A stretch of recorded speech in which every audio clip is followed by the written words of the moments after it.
सोनापुर नामक गांव के पास एक जंगल होता था। उस जंगल में पृथ्वीराज नाम का एक आदमी जंगल का अफसर था। वह अपने परिवार के साथ जंगल में एक खूबसूरत बंगले में रहता था। हर रोज पृथ्वीराज अपने काम पर चला जाता। पृथ्वीराज की पत्नी पायल एक खेल क्षेत्र चलाती थी। वह उस खेल क्षेत्र में 3 घंटा काम करती थी। एक बेटा था अर्जुन। वह हर दिन स्कूल जाता था और फिर स्कूल के बाद घर वापस आकर वो भी बाकी बच्चों के साथ खेल क्षेत्र में खेलता था। खेल क्षेत्र के पीछे पृथ्वी और पायल ने एक छोटा सा खूबसूरत लकड़ी का घर पेड़ पर बनाया। वह उसे अर्जुन को उसके 9वें जन्मदिन पर उपहार के रूप में देना चाहते थे। उन्होंने उस घर में खूब सारे खिलौने रखे। फिर जैसे ही एक दिन अर्जुन अपने स्कूल से घर आया, उसके माता पिता ने उसकी आंखों पर पट्टी बांध दी और उसे उस पेड़ के पास ले गए।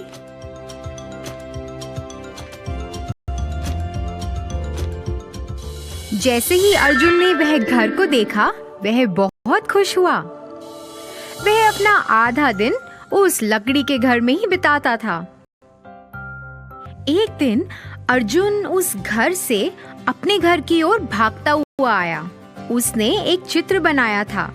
भागते भागते अर्जुन का पैर फिसला और वह जमीन पर गिर गया।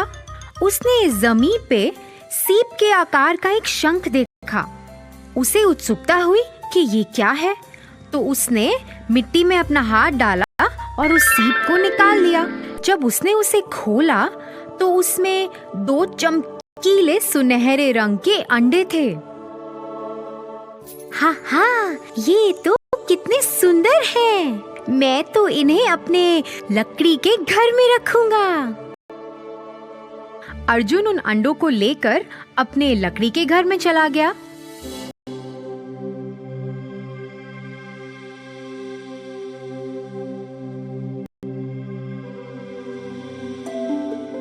और उनके साथ खेलने लगा। जैसे ही वह खेल रहा था, अर्जुन की माँ ने उसे पुकारा। अर्जुन घबरा गया कि कहीं उसकी माँ को पता ना चल जाए और वो उसे डांटे ना। उसने फटाफट से उन अंडों को एक कपड़े के अंदर छुपा दिया और वहाँ से नीचे चला गया। फिर अगले दिन जब अर्जुन वापस उस लकड़ी के घर में आया, उसने उन अंडों को खोजना शुरू कर दिया। उसे ये देख के बहुत हैरानी हुई कि एक दिन में ही अंडे बड़े हो गए हैं। वह उन्हें आश्चर्य से देखता रहा कि कैसे एक दिन में अंडों का आकार बड़ा हो गया है। देखते ही देखते अंडे दिन ब दिन बड़े होते गए। अर्जुन अब 11 साल का हो गया था और अंडों का आकार तो बहुत ही बड़ा हो गया। अर्जुन को ऐसा लगा कि अब तो उस लकड़ी के घर में इन्हें छुपाना नामुमकिन है। तो उसने सोचा कि अब वह उन अंडों को कहीं और जाके छुपाएगा। दूसरा स्थान खोजने के लिए वह अपनी साइकिल पर घर के आसपास देखने लगा। उसने एक पुराना सा घर देखा। उसने सोचा कि यह अच्छी जगह है जहां वह अपने अंडों को छुपा सकता है। वह जल्दी अपने घर वापस आया, उन अंडों को लिया और जल्द ही उस पुराने बंगले की ओर चला गया।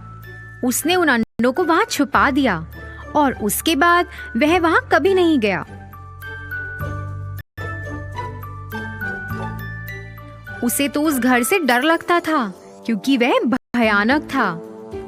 ऐसे ही कुछ साल बीतते गए। अर्जुन के 18वें जन्मदिन पर अर्जुन हिमेश को अपने साथ उस पुराने बंगले में चला गया। जैसे ही उन्होंने घर का दरवाजा खोला, दोनों आश्चर्यचकित रह गए। अंडे तो उनसे भी बड़े हो गए। ये क्या था? इतने बड़े कैसे हो गए अंडे? क्या ये सचमुच के सुनहरे अंडे थे? उनके दिमाग में ऐसे ख्याल आने लगे। दोनों ने तय किया कि वह अंडों का राज जानेंगे।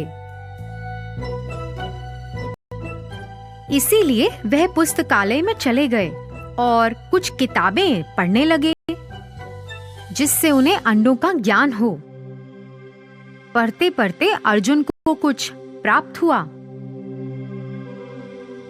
अर्जुन ने यह पढ़ के हिमेश को सुनाया कि ये सुनहरे अंडे तो बहुत खास हैं। ये शुरू में तो बहुत छोटे होते हैं और सीप के आकार के शंख के अंदर होते हैं, मगर जैसे ही इन्हें कोई छूता है और उस शंख से बाहर निकालता है, धीरे धीरे ये बहुत बड़े होने लगते हैं। जो भी इन अंडों को सबसे पहले छूता है वो इन अंडों का मालिक बन जाता है। ये जादुई अंडे हैं। इन अंडों में इतनी ताकत है कि ये किसी को भी दूसरी दुनिया में लेकर जा सकते हैं। ऐसा करने के लिए अंडों के मालिक को अपनी पहली उंगली अंडों पर रखनी है। एक बार में सिर्फ 2 लोग ही जा सकते हैं। ऐसा करने के लिए जैसे ही वह उस अंडे के अंदर जाएंगे, वह अपनी इच्छा प्रकट कर सकते हैं और अंडे उनकी इच्छा कबूल कर लेंगे। अरे वाह, ये तो कितनी अच्छी बात है।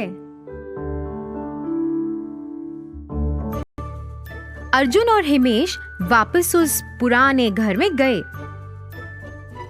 अर्जुन ने अपनी पहली उंगली अंडे पर रखी। जैसे ही उसने ऐसा किया, अंडे खुल गए।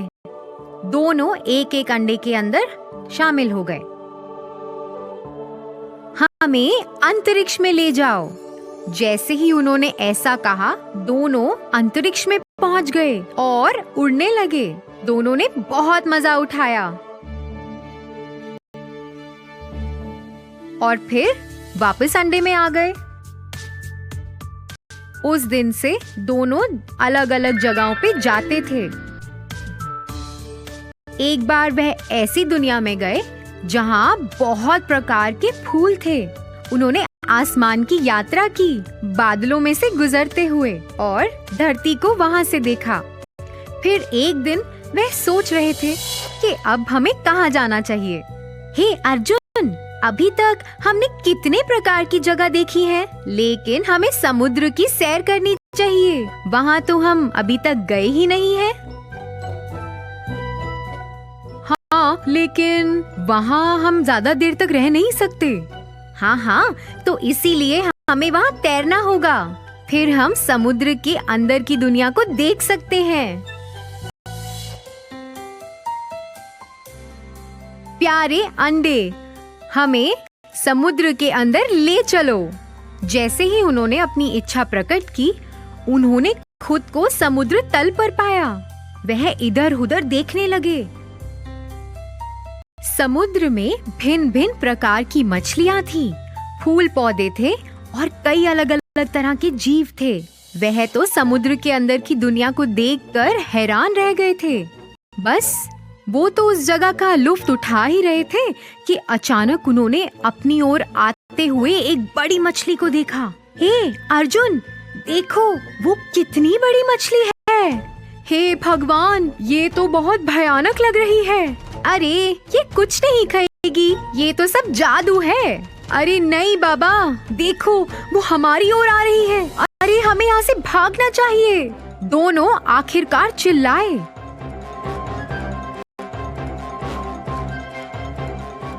मेरे सुनहरे अंडे, मुझे यहाँ से वापस ले चलो। फिर जैसे ही उन्होंने ऐसा कहा, वह वापस अंडों के अंदर आ गए। उन्हें फिर एहसास हुआ कि जादू का तो इस्तेमाल करना उन्हें आ गया है, लेकिन उस जादू की मदद से उन्हें कहाँ कहाँ जाना है, इसकी उन्हें अभी तक खबर नहीं है। उन्होंने कभी ऐसा सोचा ही नहीं था कि ऐसी भयानक घटना भी उनके साथ घट सकती है। दोनों ने ये तय किया कि अब वह उस जादू का इस्तेमाल नहीं करेंगे। उन्होंने उन सुनहरे अंडों को बड़े से कपड़े से ढक दिया।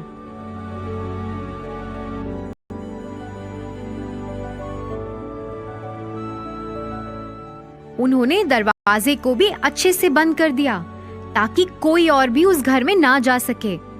इसके बाद वह दोनों उस घर में मुड़कर कभी वापस नहीं लौटे।